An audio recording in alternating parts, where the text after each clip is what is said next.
How's Paris, David? Paris is fantastic, man.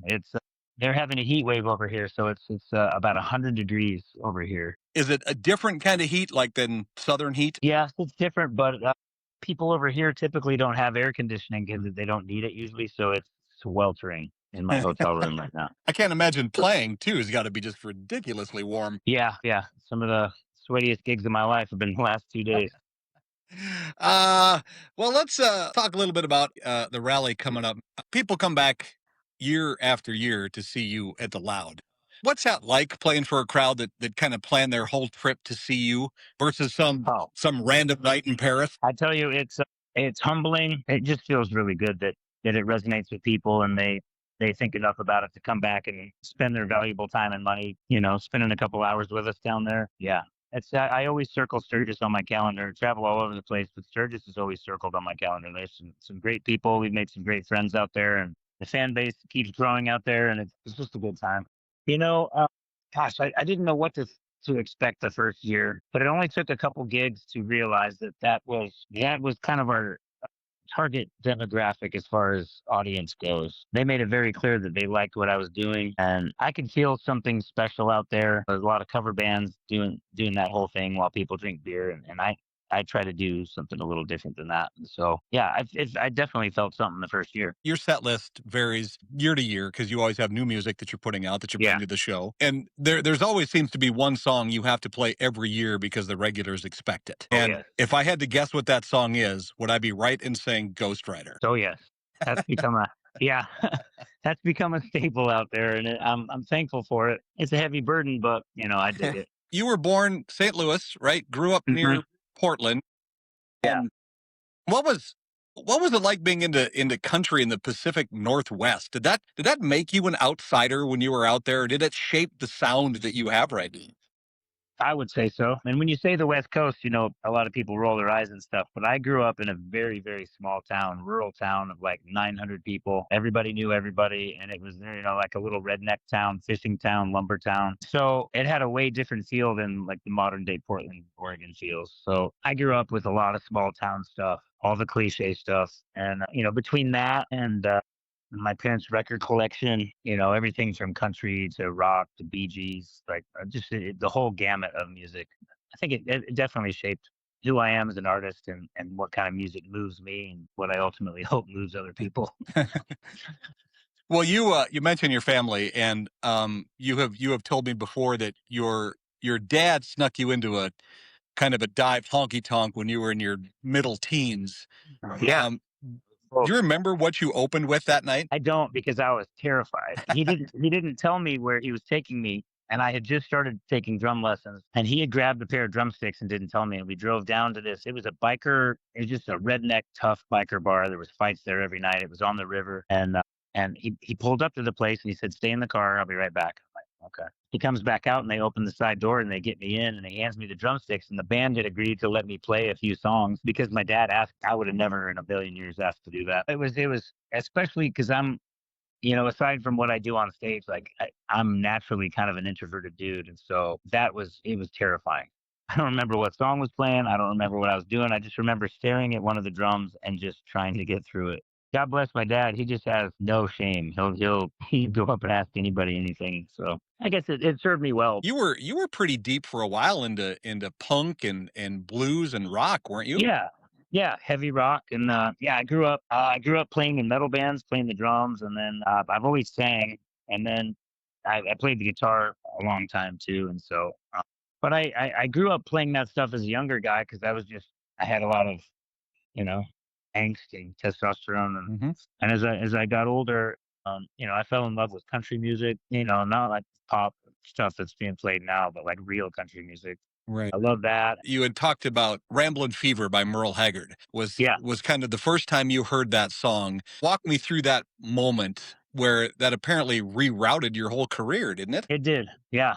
I mean, I remember at 8 or 9 years old that music was going to be the only option for me. And I grew up playing rock, different genres of music. But then one night I was playing blues, and I was the TV. We were playing to nobody. This place was empty, and so the band took a break, and we were drinking and watching Austin City Limits, and Merle Haggard was playing there. And I think 1986 or something like that was the year it was on. That wasn't the year I saw it, but that was the year it aired. And it was the coolest thing I had ever seen. I thought it was the toughest, coolest music. And I woke up the next day and it seriously changed my life on a dime. Yeah.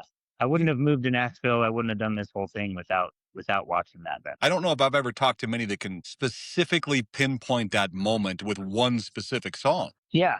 Yeah. And I don't have many of those light bulb moments, but that was a life altering moment on a dime. All my friends were like, "What do you mean you're gonna start playing country music? You like country music?" It was the whole thing. You do 300 shows a year. I mean, you've been doing Yeah. this for over a decade. What does that pace actually cost you? Not like money, but I mean, does it do It anything costs to your health and your relationship, oh your yeah. voice? Yeah, everything, it all comes with a price. And I think my love and desire to do this at such a feverish pace, everything else in my life suffers a little bit because of that, because of that. But I live for those 2 hours. Now every night is the same. It's like lights come on. I never once not want to do it. But 30 minutes before that in my hotel room, there's definitely times where I don't want to do it. But once I get out there, there is no gears. It's off and on. It's plain. It's so obvious that Mm. it seems like they're watching you do this for the first time with the energy that you bring. Mhm. Everybody kind of understands the vibe that you want and they Yeah. feed into that as well. Yeah, I would agree with that. And thank you for the kind words. I just genuinely, there's a lot of people that wake up one day and they decide they want to be a music artist of some kind, and then, they put on the hat that they think they're supposed to put on, or they put the outfit on that they think they're supposed to do, and they're the stage moves they think they're supposed to do because they've seen somebody else do it.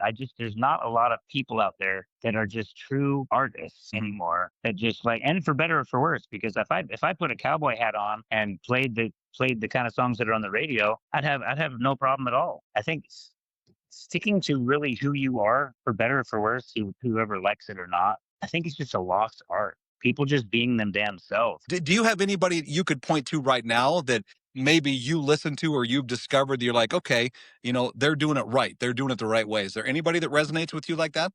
Yeah, there's a gal out of Nashville. Her name is Sierra Farrell. She's the first one that comes to mind because she's just so genuine, and just a beautiful, beautiful voice, beautiful songwriter. Tyler Childress is another Hmm. guy that Hmm. doesn't, you can tell when he comes out that he's not trying to be somebody else. Like if I see an artist come out, and I use artists loosely, but if you see them come out and you can tell by looking at them and hearing them who they're trying to be, that's jive to me, man. That's just no good. I feel like it could really you could hear it on the radio or you could hear it through, streaming players, but you have to see it live. I don't think you can Yeah, get a good grasp of an artist until you can look them in the eyes as they're playing and yeah, kind of live what they're doing on stage. yeah. I agree. Yeah, I was just gonna kind of wrap it up here because God, you sound like you're exactly where I want to be. But yeah. It's rough, man. I tell you. I didn't know how I was going to feel about Paris in general, but boy, I totally fell in love with it. I'm like, I don't know where all the hate comes from. The people are great. The city is Yeah, great. You know, yeah. The city, it's got its kind of sketchy areas, and every once in a while you run into somebody that kind of has a chip on their shoulder. Because I grew up, my dad was always like, "Oh, the French hate us," but they don't. They love Americans, yeah, and we've got a long history together, country wise, and of course. uh, Has there ever been like anybody at your show that maybe a friend, or I don't know if you would know this, a friend is like, hey man, we got to go see this American, act. Let me just take you to them. And then by the end of it, did you get to talk to any of these people and are like, holy crap, oh, I The didn't last realize. 4 the last 4 shows I did in Paris, we did 2 shows a day. We did a 7 o'clock show and a 10 o'clock show, and they'd clear the room out and refill it for the second show. And it was, people could buy tickets or they could walk up, and there was a lot of walk-ups on the second show, and, people that they had no idea who I am, and they were looking for some entertainment, and they just took a chance and came in. And gosh, I must have stood at the merch table for 45 minutes to an hour, just shaking hands and people Wow. saying, "Oh my gosh, I had no idea what to expect." And they were buying T-shirts and albums. And I think in Europe and the UK, man, it's just the crowds are so different than America. Yeah. And I don't know if it's because it's an American act that they have stars in their eyes a little bit, but they're so There's nobody staring at their phones, and they're engaged and they're paying attention. And I don't know, man, it's refreshing. David, thanks for talking to me, man. You No, got man, shows always nice tonight, I'm to talk to you. assuming? Actually, it's my only this the last night of the tour was last Oh, night, and we have the night off in Paris, and then we fly out tomorrow at 6 a.m. So okay. Well, I know yeah, we get you here a week from today, as of this interview, I yeah, believe. You'll be here back in I'm, Sturgis. I Uh, cannot wait. oh, we can't wait to have you back, obviously, man. Thanks. It's always a good show. And anybody that hasn't seen you yet, I can throw out all the platitudes I want to say, your performance, your music, but you have to be seen live. Your music Well, is thank great to listen to in the car, but yeah. until they see your show, I don't know. They're missing something, man. Yeah, well, I appreciate you saying that. That's a huge compliment Yeah. because anybody can record stuff in their on their computers nowadays. And so if you can't do it live, like yeah, you might want to go back to the drawing board a little bit. All right. Thanks, buddy. I appreciate it, man. And we'll see you in about a week, okay? I look forward to it, Mark. Thanks, man. You bet. Thanks, David.